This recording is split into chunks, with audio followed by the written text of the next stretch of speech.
welcome back to the Always Closing podcast. Today I have two guests with me.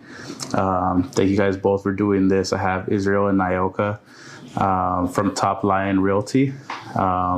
So welcome to the podcast. Appreciate you guys doing this. Thank you for having us. Yeah, thank you. Why don't you guys take a minute just to introduce yourselves and tell us a little bit about what you do. You guys can each do your own little segment. Okay. Well, my name is Israel. Israel Perez. I've been doing real estate since the end of 2006. I got into real estate straight out of college. I actually got a degree in real estate and a dual in finance. So one of my professors was a real estate instructor, head of the business department. So he really got me interested in doing real estate. So once I graduated, I hooked up with him and started my career in real estate right before the 08-07 crash happened. So you got in at the right time. Yeah, so I got in right like a few months of the right time and then a couple years of the bad time, but obviously stuck with it.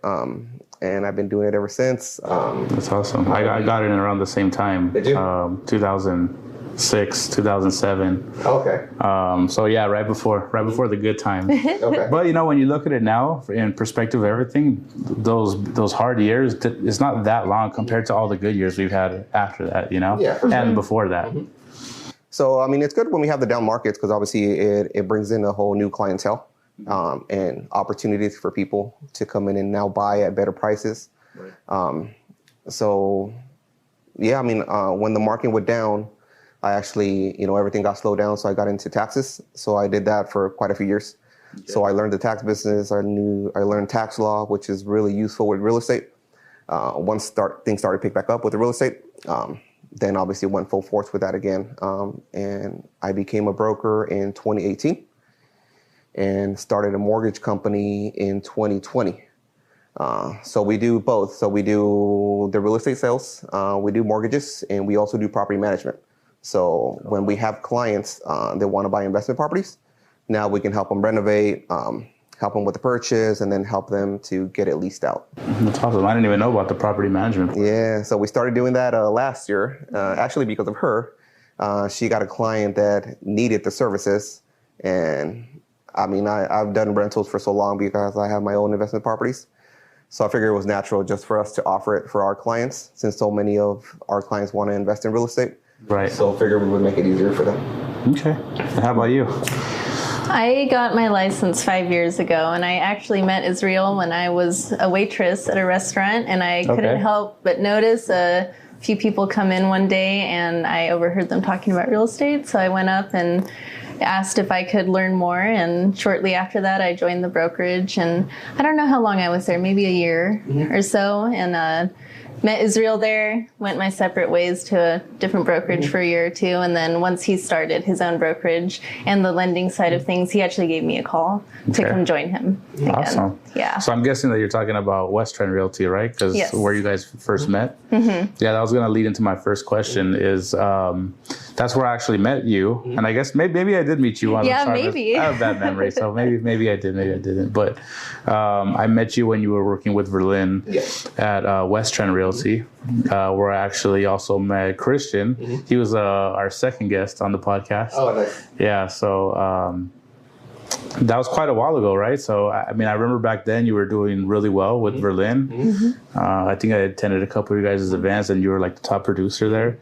So, how did that all happen? Where you ended up leaving there and starting your own brokerage? I actually met Verlin, a great guy, by the way. I met him through a transaction.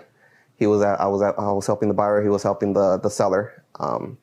So that's how we linked up, and the lender that we used at the time took us out to have dinner. Mm-hmm. Met with Verlin. Obviously, Verlin talked to me about joining the brokerage that he had at the time. So met with them. Obviously, joined with him, and was with them. I don't remember the dates, but probably a couple of years, maybe. He decided to get out of the business. To go into the crypto scene. Yeah. So once he got out, I actually took over his client database. So I purchased that portion of the business from him and kind of kept it going. Nice. Yeah. And How do you enjoy running your own brokerage compared to working for a brokerage? What challenges does that bring? I mean, you're pretty much almost the same. Obviously, like as a broker or agent, you're an independent contractor, right? So you're kind of doing like your own thing, your own time, your own work ethic comes into play. But as a broker now, obviously I have more expenses to have the company going, more license requirements, I have to oversee the agents, make sure they're compliant and all that stuff. But it's more responsibility. It's more responsibility, but I enjoy it because I enjoy helping other people. Obviously, I have my own success that I built up over the years, and I had help during the way. So I enjoy that aspect of helping somebody else as they're learning, and teaching them what I learned over the years and the mistakes not to make, just to help them be more successful and have a successful career as well. Yeah, that's always good when you can learn from somebody else's mistakes instead of having to make them on your own, I mean, I tell a lot of people that work with me the same thing is like, we've all made mistakes in I guess, whatever industry you're in, right? So,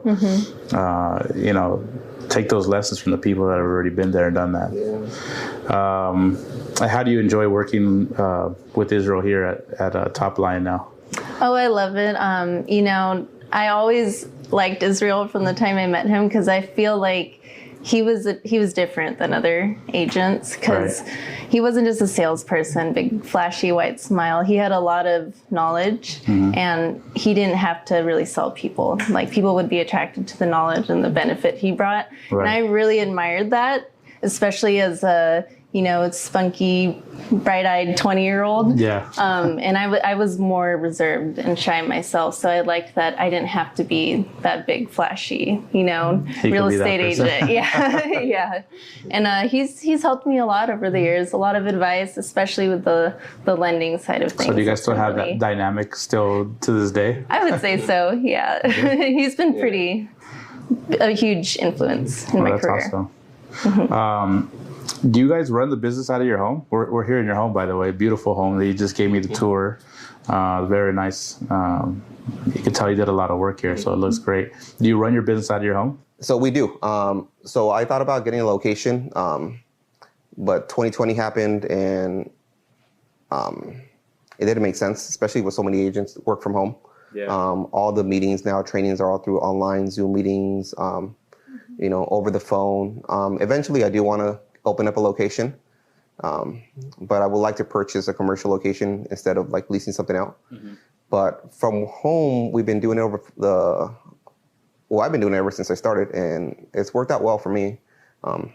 Not having the overhead is really nice. Yeah. I mean, I think a lot of people are doing that nowadays too, because at the Escrow office, our sales people, they go and do the rounds visiting offices, and they're like, I go into these real estate offices, like nobody's there. Like anytime I go, it's like just a receptionist in the front, or they're just not even there anymore. They just left. So and so I think a lot of people decided to work out of home. Yeah, even when we meet clients, like it's very rare that it's at the office. So like when I was at Western, they obviously had a location, and I don't remember ever having to meet a client of mine on a personal level, like to meet at the office. It was always like at the actual property that we were kind of helping them with. Or over the phone, if it's a loan client, a lot of them just do email applications online, so we don't have to do like the actual physical application. It's all electronic now, and people are pretty good with email, DocuSign, all that stuff. All that stuff. So it's not necessary to meet them in person. Every now and again, we do have clients that want to obviously feel more comfortable in person, and we'll meet them in person.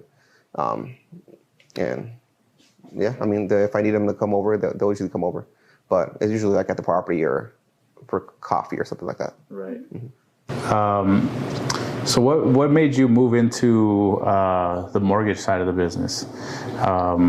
You started that a few years ago, right? So I started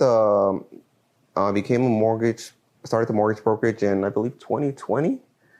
So the reason for that is when we would help the clients as a realtor, you kind of have a more personal relationship with the individual. So because obviously I came from finance, I understand the numbers. So when the lender would give loan docs or send out the loan estimate, closing disclosure, I was always the one explaining it to the client, like what the numbers meant, what the interest rate was, how the payment affected that. Right. So naturally, I think it was just in our best interest and the client's best interest to just become licensed, because it gives us more control of the loan and be able to help the client a little bit better. Right. Did you ever have any bad experiences with maybe people that you were sending them to before, like where maybe they weren't getting it done on their end, where you're just like, maybe it's better if I just take care of this part of the deal on myself as well? For sure, especially like as a newer realtor, like when I started doing more transactions, I had a lot of that, going through bad lenders who weren't doing the proper work and weren't that knowledgeable. Eventually, after my years of being in the business, I finally found good lenders. So I stopped having those issues. But there's a lot of lenders out there that, aren't that great. So it's something to watch out for. But now that obviously we have the brokerage now, we do our best to be well informed and educate the client the best as possible. So what's some good advice that you can give maybe to people that are starting off in the industry, like finding a good lender to work with? Let's say if they're an agent and they don't have those good contacts that they've already found. What's some things that they can look out for? I think like meeting with the actual lender, the loan originator, talking to them, getting a feel for them, seeing what their work ethic is. If they ask them questions, making sure they can answer those questions. Like if they need a consultation last minute with the client, make sure they're available, they answer their phone. So I would say that's the main thing, right?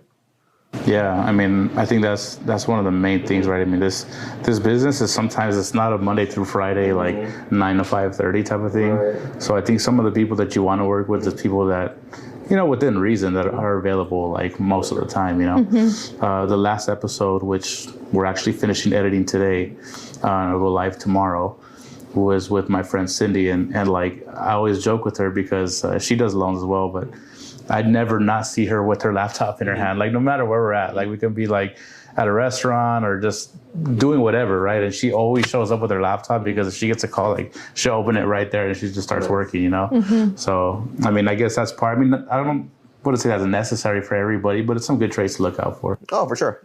Especially like when you have agents, like they usually need answers like right away.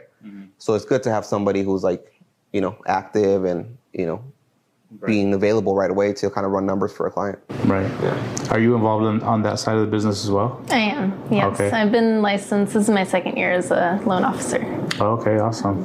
I remember when you were first talking about doing that, and you're like, yeah, I'm studying for my broker's license. And I was like, what? I was like, you're crazy, man. There's a lot of work. That's awesome. Well, speaking about mortgage, where do you see these rates going? The Fed just raised interest rates another 0.75 yesterday. Where do you see the end of all this? You see it continuing to go up gradually? Are we starting to reach maybe the peak of where these rates are going? I know you can't predict the future, but where do you see this going? I do see them going up a little bit more. I think we just priced out a loan right now before you got here. Credit score was about 620. And I think the FHA loan with one of the lenders that we had was about 6 1/8, right? 6.125. So we're a mortgage broker, so we have like 40, 50 different lenders we can choose from. Okay. So depending on the client scenario, we price shop for them to get them the best deal. And obviously depending on the purchase, loan to value, down payment and all that stuff. So, and that's on a government loan, FHA loan. If it's a conventional loan, it would be a little bit higher.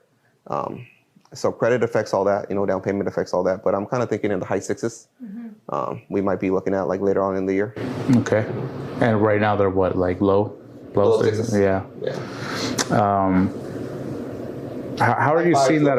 How are you seeing that affect just buyers out there in general? Like, is these high rates combined with the high home prices, is it making it kind of impossible for people to buy, or is there still enough demand where people are still able to, to go through with these type of deals? Yeah, I definitely think the demand went down with the increase in rates because, a $600,000 home at a lower rate was much more affordable compared to now with the higher rates. It just increased the payment drastically for people. So it really slowed down kind of the buyers looking out and trying to acquire property. So we're starting to see kind of property sit on the market a little bit more. We're not seeing a lot of the prices, multiple offers and prices selling over the list of the current offer, the list price. So for example, I just opened up escrow on a property today. It was listed for $629, and we offered $580. They countered, and we went into escrow at $605. So it's about $25,000 under than what they had it listed. Wow. And they had a comp. It's been a while since I've even heard that. Yeah. Right. And then they had a comp for the same exact model that sold for $629. But obviously, we're in a different market now. The rates are much more higher than they were a few months ago. So we were able to get it at a better price, and I kind of see that, in the future happening a lot more. Do you see like the actual prices of homes coming down quite a bit, or is it more just the competitiveness of acquiring the home just coming down? Like is it just going to be like getting houses at asking price, maybe a little bit below, or do you actually see the prices dropping maybe 10, 15% the people are saying? Yeah, I mean, I definitely do see some of the prices dropping in most areas, but probably about 10, 15%.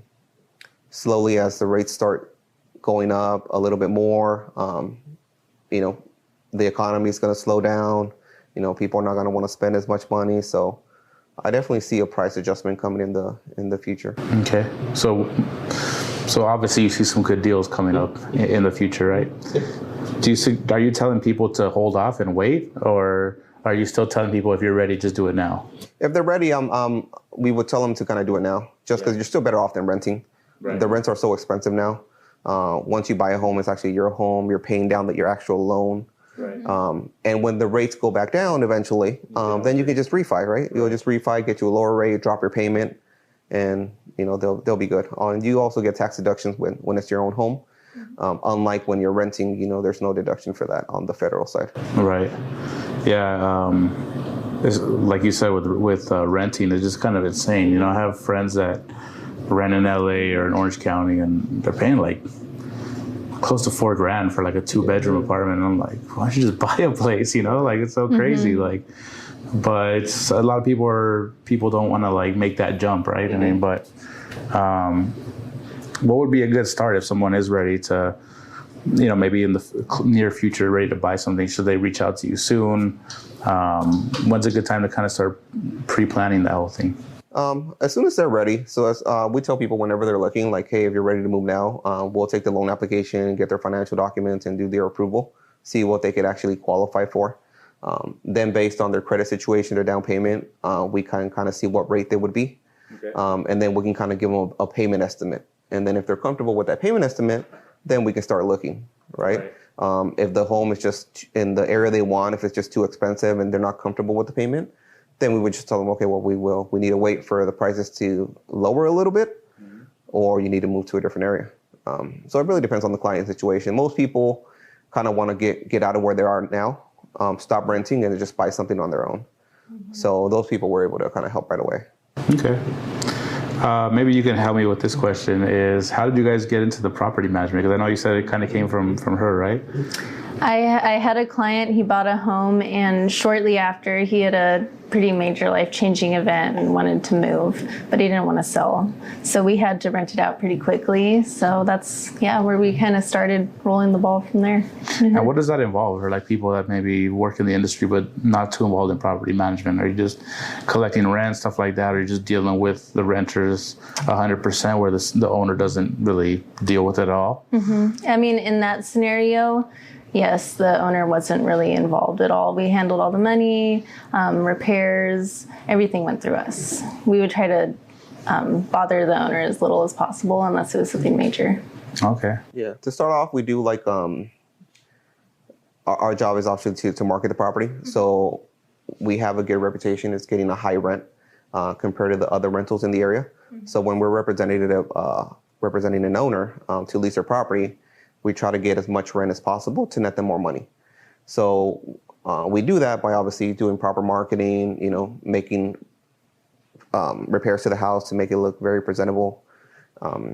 once the applications start coming in, then we do credit checks, background checks. So we're very strict with that because we don't want to have bad tenants that will destroy the property and that will stop paying the rent.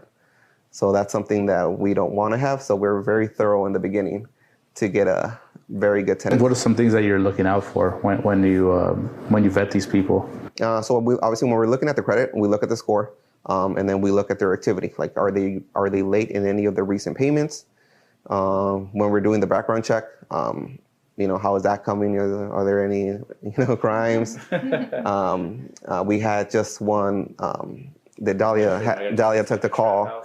Yeah, Dahlia took the call, and sure enough, on the background, it showed like some charges for like drug possession and whatnot. So obviously, we looked into the charge, see what it was. We looked them up online, and sure enough, he has posting all kinds of drugs online. So we definitely skipped him. Yeah.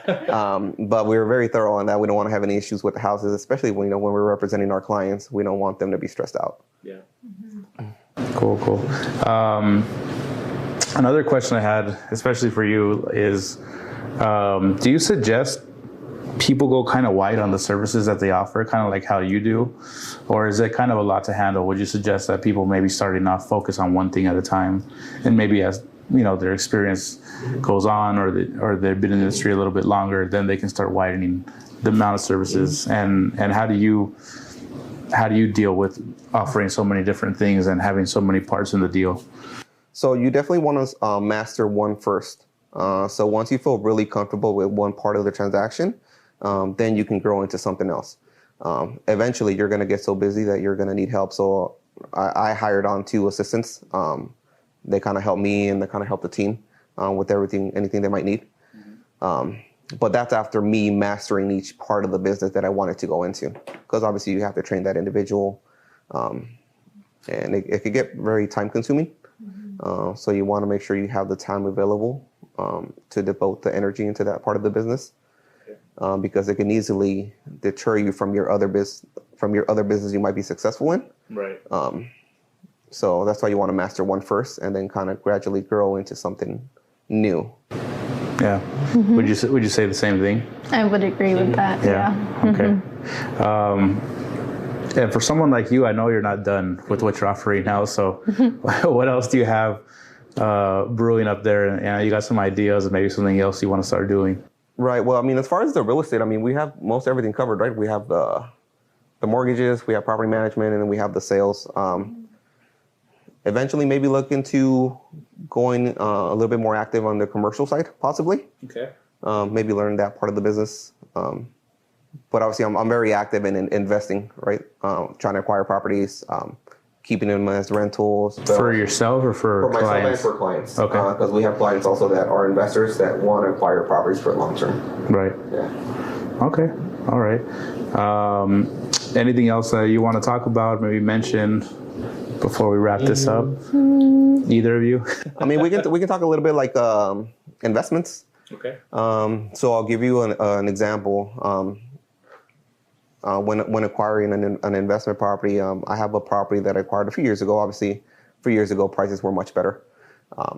But, deals come up in any market, right? So if there's a good deal that comes up now, even though it might be a higher price than it was before, I would jump on it, right? But the deal has to be right. But when you're buying a property for long-term wealth, you don't have to get a smoking deal on it right now, right? Just as long as the rent covers your payment, you'll be good.